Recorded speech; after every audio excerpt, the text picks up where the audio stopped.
আসসালামু আলাইকুম রহমতুল্লাহি ওবরকাতুহ। সম্মানিত দর্শক, বাংলাদেশ জাতীয়তাবাদী দল বিএনপি এবং জামাতের যে বন্ধুত্ব, জামাত মানে জামায়াত ইসলামী বাংলাদেশ, বহুকালের, এবং এই বন্ধুত্বের মধ্যে যে অদ্ভুত রসায়ন, সেই রসায়ন নিয়ে আমরা এতকাল যেভাবে চিন্তা ভাবনা করেছিলাম সেটি একেবারে রীতিমতো উল্টে গেছে। একই পরিবারের মধ্যে ভাইয়ে ভাইয়ে বা বাপ চাচাদের সঙ্গে, অন্যান্য নিকট আত্মীয়দের সঙ্গে যখন কোনো পারিবারিক বিরোধ হয় এবং সেটা মামলা মোকদ্দমা পর্যায়ে গড়ায়, মারামারি হানাহানির পর্যায়ে চলে যায়, তখন সেখান থেকে যে দুর্গন্ধ বের হয় এবং সেটি যখন নিষ্পত্তির অযোগ্য হয়ে যায় এবং তার যে ভয়াবহ প্রতিক্রিয়া, এটি আমরা গ্রাম বাংলায় সবাই জানি। একই রূপে রাজনৈতিক অঙ্গনে বাংলাদেশের যে দুটো রাজনৈতিক দল বিএনপি এবং জামাত, তাদের সঙ্গে যে সখ্যতা, যে বন্ধুত্ব বা দীর্ঘদিনের যে একে অপরের সঙ্গে সহযোগিতা, অমনটি বাংলাদেশের অন্য কোনো রাজনৈতিক দলের সঙ্গে ছিল না। বিএনপির সঙ্গে যেভাবে অন্য রাজনৈতিক দলের ছিল না, জামাতেরও ছিল না, আওয়ামী লীগের সঙ্গে ওই রকম ধরম মহরম সম্পর্ক ছিল না। একসঙ্গে তারা একে অপরের বড় ভাই ছোট ভাই মনে করে তারা রাজনীতি করতেন। সময়ের প্রয়োজনে আওয়ামী লীগ অনেককে কাছে টেনেছে, কখনো কখনো সিপিবিকে কাছে টেনেছে, কখনো জাসদকে কাছে টেনেছে, কখনো বাকশালকে কাছে টেনেছে, কখনো ধরুন জাতীয় পার্টিকে কাছে টেনেছে। এটি কৌশলগত কারণে, কখনো ব্যবহার করার জন্য, কখনো হাতিয়ার হিসেবে তাদেরকে ব্যবহার করে প্রয়োজনে ছুঁড়ে ফেলে দিয়েছে। কিছুদিন জামাতের সঙ্গে আওয়ামী লীগের একটা ভালো সখ্যতা ছিল, কিন্তু সেক্ষেত্রে আওয়ামী লীগের দরকার ছিল জামাতের সহযোগিতা, যখন পূর্ণ হয়ে গেছে তাদেরকে ছুঁড়ে ফেলে দেওয়া হয়েছে। আর জামাতের একটা আশ্রয় দরকার ছিল, জামাত ওটা যখন পেয়ে গেছে জামাত আবার চলে গেছে। কিন্তু বিএনপির সঙ্গে যে জামাতের সম্পর্ক, সেই সম্পর্কটা ওইরকম না। এখানে নীতি ছিল, নৈতিকতা ছিল, আদর্শ ছিল এবং একে অপরের জন্য মমত্ব ছিল। বিএনপি যখন প্রতিষ্ঠা লাভ করলো তখন তারা দেখলো যে তাদের একজন অকৃত্রিম বন্ধু দরকার রাজনৈতিক অঙ্গনে, এবং সেক্ষেত্রে তারা জামাতকে বেছে নিয়েছিল।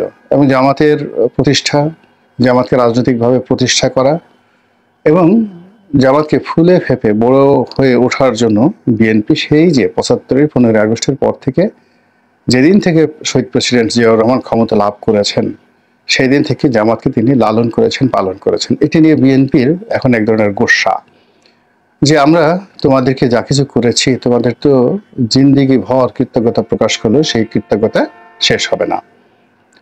পরবর্তীতে যখন বিএনপি ক্ষমতায় এসেছে, জামাতকে ক্ষমতা সহযোগী করেছে এবং সরকারের মধ্যে জামাত ডিফ্যাক্টো সরকার হয়ে গিয়েছিল। তাদের দুজনকে মন্ত্রী বানানো হয়েছিল, সেটি বড় কথা নয়, কিন্তু সরকারের যে কোনো নীতি নির্ধারণের সিদ্ধান্তে জামাতের খুবই গুরুত্বপূর্ণ ভূমিকা পালন জামাত করেছে।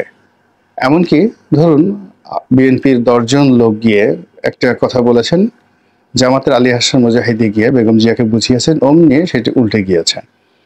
তো এইভাবে তারা ১৯৯৬ থেকে ২০০১ পর্যন্ত যে সরকার চালিয়েছে, ওটাকে বলা হয় জামাত বিএনপির সরকার। বোঝার চেষ্টা করুন, বিএনপি জামাতের সরকারের পরিবর্তে জামাত বিএনপির সরকার, অর্থাৎ বিএনপির তুলনায় জামাতকে মানুষ বেশি প্রাধান্য দিয়েছে। এবং সেই সরকারি ক্ষমতা ব্যবহার করে বিএনপির যারা লোকজন, তারা হয়তো টাকা পয়সা রোজগার করার ধান্দা করেছে, কিন্তু জামাত শিল্প কলকারখানা গড়ে তুলেছে, ব্যবসা প্রতিষ্ঠান গড়ে তুলেছে, তারপরে দক্ষ জনশক্তি গড়ে তুলেছে এবং সরকারি যে গুরুত্বপূর্ণ পদ এবং পদবিগুলোতে তারা নিজেদের আদর্শের লোকদেরকে বসিয়েছে। একমাত্র ইসলামিক ফাউন্ডেশন, এই ইসলামিক ফাউন্ডেশনের মতো একটি সরকারি প্রতিষ্ঠানে কম করে হলো ১০,০০০ জামাতপন্থী লোক সেই বিএনপির জমানাতে নিয়োগ লাভ করেছেন। এখন সেটা কোন পর্যায়ে আছে খোঁজ নিয়ে দেখেন। একইভাবে সেনাবাহিনীতে, একইভাবে পুলিশ বাহিনীতে এবং সিভিল সার্ভিস, এবং সেটির ফল এখন জামাত গ্রহণ করছে। তো যেটা বলছিলাম, পট পরিবর্তনের পর, অর্থাৎ এই যে শেখ হাসিনার রেজিমের পরিবর্তনের পর হঠাৎ করে জামাত একেবারে ক্ষমতার শীর্ষ পর্যায়ে চলে এসেছে। চারিদিকে শুধু জামাত, জামাতরাও। সেনাবাহিনী প্রধানের মুখে জামাত, ডক্টর মোহাম্মদ ইউনূসের মুখে জামাত, সচিবালয়ে জামাত, ডিসি অফিসে জামাত, এসপি অফিসে জামাত, বিচারালয়ে জামাত, সব জায়গাতে শুধু জামাত জামাত জামাত। আর এই শব্দ শুনে বিএনপির যারা লোকজন তাদের প্রচন্ড রাগ হচ্ছে, ক্রোধ হচ্ছে, কিন্তু তারা কার্যত কিছুই করতে পারছে না। তারা এই মুহূর্তে জামাতের সঙ্গে মারামারি করতে পারে, বিশ্ববিদ্যালয় ক্যাম্পাসগুলোকে অশান্ত করতে পারে, কিন্তু জনমত এমন পর্যায়ে চলে আছে যে এখন রাজপথ উত্তপ্ত করা, সভা সমিতি মিছিল করা, মিটিং করা, ডক্টর মোহাম্মদ ইউনূসকে হটিয়ে দেওয়া, জামাতের লোকদেরকে পিটুনি দেওয়া, এই জিনিসগুলো এই মুহূর্তে খাওয়ানো যাচ্ছে না। ফলে বিপুল সংখ্যাগরিষ্ঠতা, বিপুল জনপ্রিয়তা নিয়ে বিএনপি নিজেদের রাগ নিজেদের উপর ঝাড়ছে। বিএনপি যখন এই কাজগুলো করছে, জামাত তখন খুব অল্প প্রতিক্রিয়া দেখাচ্ছে। তারা খুব আকার ইঙ্গিতে খোঁচা দিচ্ছে যে এক জালেম চলে গিয়েছে, আরেক জালেমকে ক্ষমতায় বসানোর জন্য আমরা কখনোই চেষ্টা করব না, অথবা এটা হতে পারে না, এক জালেমের পরিবর্তে অন্য জালেম হতে পারে না। আর এই কথা শুনে বিএনপির যারা লোকজন, তাদের যে অন্তরাত্মা সেটি কেঁপে উঠছে না, হিংসায় জ্বলে পুড়ে সারকার হয়ে যাচ্ছে। তাদের বক্তব্য হলো এত বড় স্পর্ধা, যে জামাত রাজনীতির অনুমোদন পেল আমাদের জন্য, যে জামাতের প্রতিষ্ঠা আমাদের জন্য, যে জামাতকে আমরা লালন পালন করে আজকের এই জায়গাতে এনেছি, সে জামাত পারলো এই কথা বলার জন্য? এখনো জামাত নিবন্ধন পায়নি। 2018 সনে যখন তাদের নিবন্ধন ছিল না, আমরাই তো তাদেরকে আমাদের ধানের শীষ প্রতীক দিয়ে রাজনীতির অঙ্গনে টিকিয়ে রেখেছি, বুদ্ধি দিয়েছি, পরামর্শ দিয়েছি, কত কিছু করেছি। সেই জামাত হঠাৎ করে এমন হলো কেন?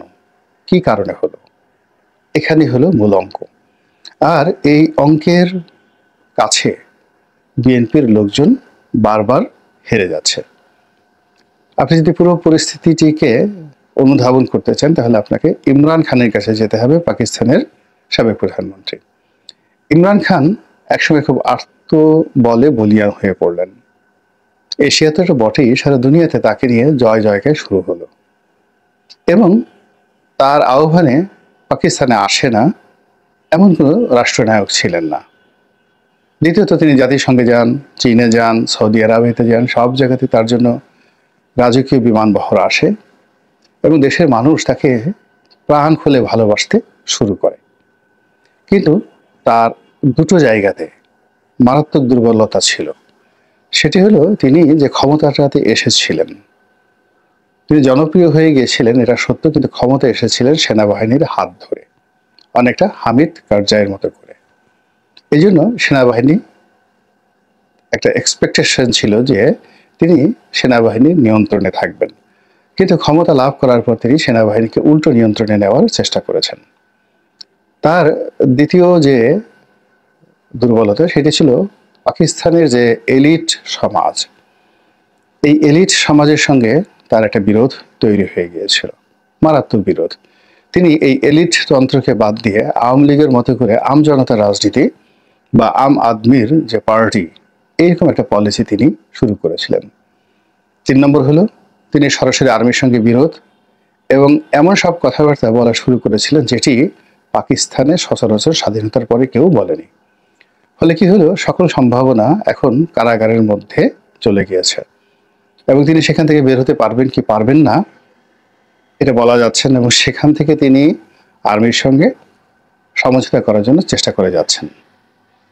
ঠিক একইভাবে বাংলাদেশে বিএনপি যখন ক্ষমতায় ছিল 2001 থেকে 2006, 96 থেকে 2001, এই সময়টিতে বিএনপির কতগুলো সমস্যা তৈরি হয়েছিল অর্থনৈতিক অঙ্গনে, রাজনৈতিক অঙ্গনে এবং প্রশাসনিক অঙ্গনে, বিশেষ করে মিলিটারি অঙ্গনে। এই জায়গাগুলো বিএনপি এখন পর্যন্ত রিপেয়ার করতে পারেনি। আর এই জায়গাগুলোতে জামাত সেখানে তাদের ক্ষমতা বৃদ্ধি করেছে, সৌহার্দ্যতা বৃদ্ধি করেছে, সম্পর্ক বৃদ্ধি করেছে, এবং সেই জায়গাগুলোকে দিয়ে ক্রমশ বিএনপি রাজনীতিকে কঠিন থেকে কঠিনতর করে দিচ্ছে। এবং এমন সব ঘটনা ঘটছে ক্ষমতার কে পয়েন্টগুলোতে, যেখানে ক্ষমতার চাবিকাঠি, সেই জায়গাগুলোতে প্রতিদিন এমন ঘটনা ঘটছে যে ঘটনার খবর বিএনপি জানতেই পারছে না। আর বিএনপি যখন ইউটিউবের মাধ্যমে, বিভিন্ন সোশ্যাল মাধ্যমে জানছে, তখন কিন্তু সর্বনাশ হয়ে গেছে।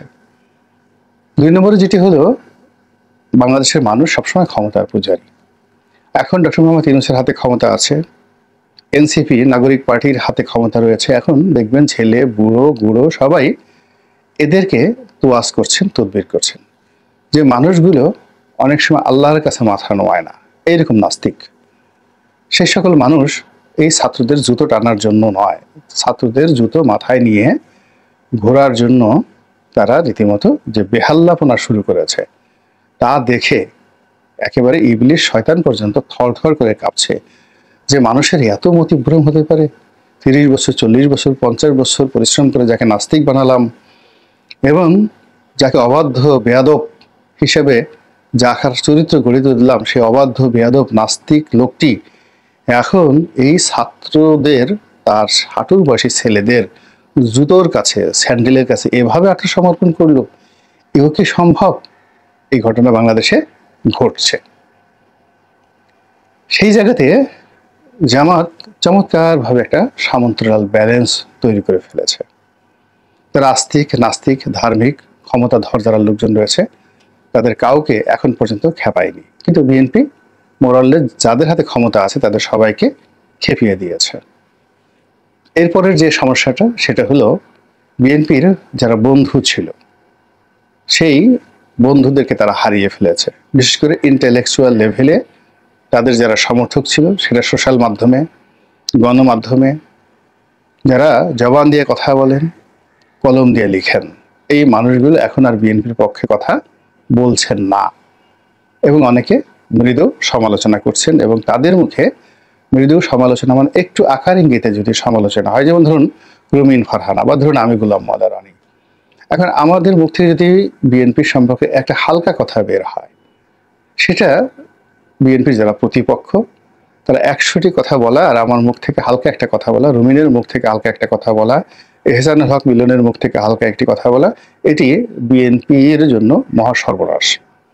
আবার দেখা গেল যে গত সেই 15 বছর ধরে যারা বিএনপির পক্ষে কলম ধরেছেন, কথা বলেছেন, বিএনপির জন্য জেল খেটেছেন, জুলুম ভোগ করেছেন, জীবন যাদের তছনছ হয়ে গেছে, যেমন ধরেন মাহমুদুর রহমান, আমার দেশের মাহমুদুর রহমান, এখন এই মানুষগুলো কেন বিএনপিকে ওন করছে না? এই মানুষগুলো কেন বিএনপির জন্য মমত্ববোধ পাচ্ছেন? তাদের বেদনা কি? কিংবা জাহিদিনের শফিক রেহমান কেন ডক্টর মোহাম্মদ ইউনূসের প্রশংসা করছেন? আবার বিএনপির অভ্যন্তরে যে সকল শীর্ষ নেতৃবৃন্দ রয়েছেন তারা কেন সময় পাস করছেন? কেন তারা জোর গলায় কথা বলছেন না?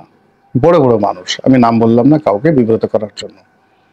তো এই সমস্ত কর্মের প্রায় সব জায়গাতে জামাতের একটা রসায়ন রয়েছে, আর সেই রসায়নের কবলে পড়ে বিএনপি অনেকটা শিশুর মতো পদে পদে ধরা খাচ্ছে। কাজেই আগামী দিনের যে ক্ষমতা, আগামী দিনের যে ইলেকশন, কিংবা তারেক রহমান সাহেবের প্রধানমন্ত্রী হওয়া বা রাষ্ট্রপতি হওয়া, এ সকল কিছুকে আবার নতুন করে শুরু করতে হবে, নতুন করে হিসাব করতে হবে। আগের সকল হিসাবগুলো সব তছনছ হয়ে গিয়েছে।